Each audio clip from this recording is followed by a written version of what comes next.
Sementara itu pemirsa Presiden Prabowo Subianto menyerahkan sejumlah pesawat tempur lengkap dengan sistem pertahanan canggih ke TNI untuk memperkuat alutsista Indonesia khususnya dalam mobilitas udara strategis nasional. Adapun pesawat yang diserahkan yakni 6 pesawat tempur Rafale, 4 Falcon 8X dan 1 Airbus A400M Atlas MRTT. Presiden Prabowo Subianto menyerahkan sejumlah pesawat tempur Rafale dilengkapi persenjataan ke TNI. Pesawat tempur buatan Prancis ini akan menjadi kekuatan baru di langit Indonesia. Acara penyerahan dilakukan di Lanut Halim Perdana Kusuma pada Senin 18 Mei. Adapun pesawat yang diserahkan yakni 6 pesawat tempur Rafale, 4 Falcon 8X dan 1 Airbus A400M Atlas MRTT. Acara penyerahan diawali dengan melepas tirai logo Skadron Udara 12 di bagian depan badan pesawat Rafale oleh Presiden Prabowo.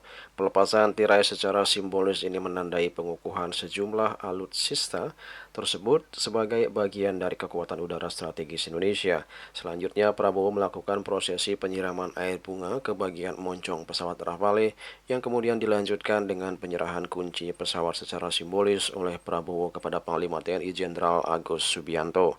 Setelahnya Panglima TNI menyerahkan kunci kepada Kepala Staf Angkatan Udara Marskal TNI M. Tony Haryono.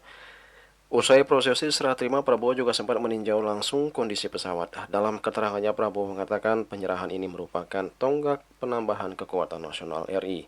Menurutnya, peningkatan kekuatan militer ini sebagai bentuk penangkal atau deteren agar Indonesia mampu melindungi wilayahnya sendiri dari berbagai potensi ancaman. Prabowo menilai pertahanan menjadi syarat utama terciptanya stabilitas nasional. Oleh karena itu, Prabowo kembali menegaskan pemerintah akan terus membangun dan memperkuat kemampuan pertahanan di masa mendatang.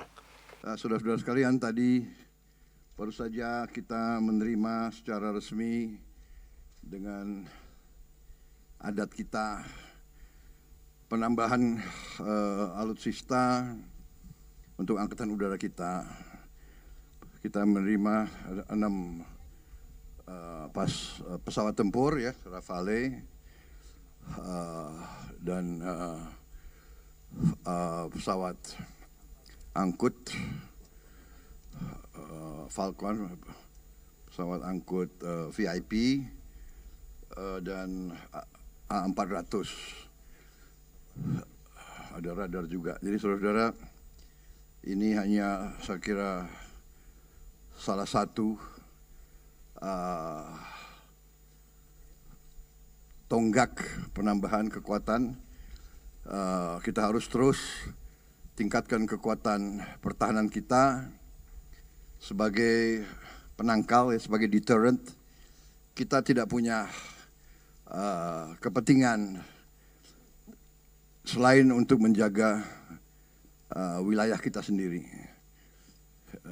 Tapi kita lihat kondisi dunia geopolitik penuh dengan ketidakpastian dan kita tahu bahwa pertahanan syarat utama untuk stabilitas, jaminan bahwa kita bisa berdaulat. Saya kira itu intinya ya.